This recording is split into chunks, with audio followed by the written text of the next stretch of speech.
Yo, what is going on, you guys, and welcome back to a brand new video. And today I am bringing you a brand new fanfiction, which is Sam Raimi's Spider-Man 4 After No Way Home Part 1. But before we do get into that, if you are new around here, I upload videos every single Monday, Wednesday, and Saturday, although this video is coming out on a Friday. So make sure you do subscribe if you do enjoy this type of content. We post video essays on a Monday, fanfictions on a Wednesday, and all of the news on the Saturday. With that being said, let's get straight into the fanfiction. We begin our story a few weeks after Spider-Man No Way Home with the classic title card for the Sam Raimi Spider-Man movies, with Danny Elfman's theme blasting in the background. In the title card, we get references to No Way Home, with Andrew Garfield's and Tom Holland's Spider-Man showing up in the title card as well. We get an opening narration from Peter talking about the events since Spider-Man 3, catching up with the audience where the characters are at this point in time. It's been 14 years since the events of Spider-Man 3, and Peter Parker and Mary Jane are happily married. They also have a 14-year-old daughter called Mayday Parker. Peter is also a science teacher at Midtown High, the school he grew up in. This film's status quo will be different from the previous three due to the sheer amount of time that has passed.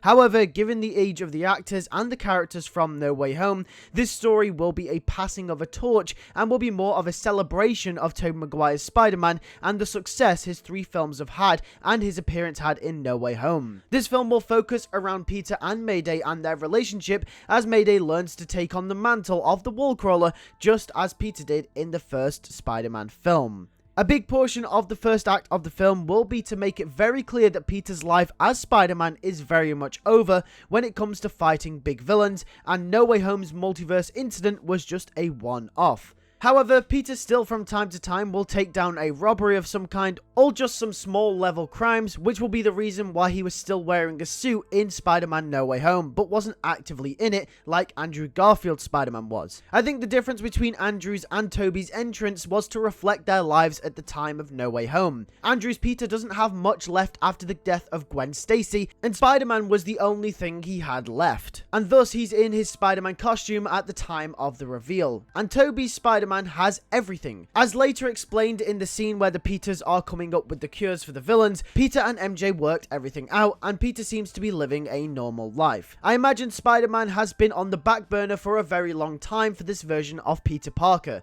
so that's an element we're going to be exploring here. However, another rather large portion of the first act will be dedicated to introducing us to Mayday Parker and the characters surrounding her. This film will be as much of her story as it is Peter's, so I want to make it a big deal for her as well. Mayday will be naive at first, not understanding why her father never used his powers for monetary gain. And as she gets older, we'll start to question why Peter never sought the best life for Mary Jane or herself, when he could make so much money from revealing himself on talk shows, writing a book about his life as Spider-Man, or even starring in a few films. Her father could have been a celebrity, and she doesn't understand why he isn't.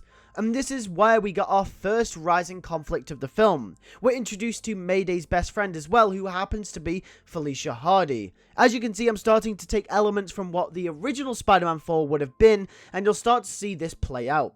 We get a few scenes dedicated to showing us their relationship and how good of friends they are. They go everywhere with each other and do everything together, almost reflecting that Mayday trusts her friend Felicia than she does her father due to that tension they have between each other. And the fact that as Maydays grew up, she starts to have more differences with her father than similarities. We will then cut to Adrian Toomes, previously a crook, now a flight engineer, who was originally meant to be the main antagonist for Spider-Man 4. Therefore, using some of the blueprints and staying true to the original film, I'm going to take Adrian Toomes as the villain here. However, we learn that Adrian is in trouble. He owes a lot of money. In his earlier days, Adrian was a mobster and even found himself being caught by Spider-Man on an occasion. He used to work for a crime boss called Wilson Fisk, but 14 years on, it is found that Wilson's empire has been sold over to a man called Silvio Manfredi, or as the underground call him, Silvermane. Adrian was in debt to Fisk during those days, and that debt is now passed on.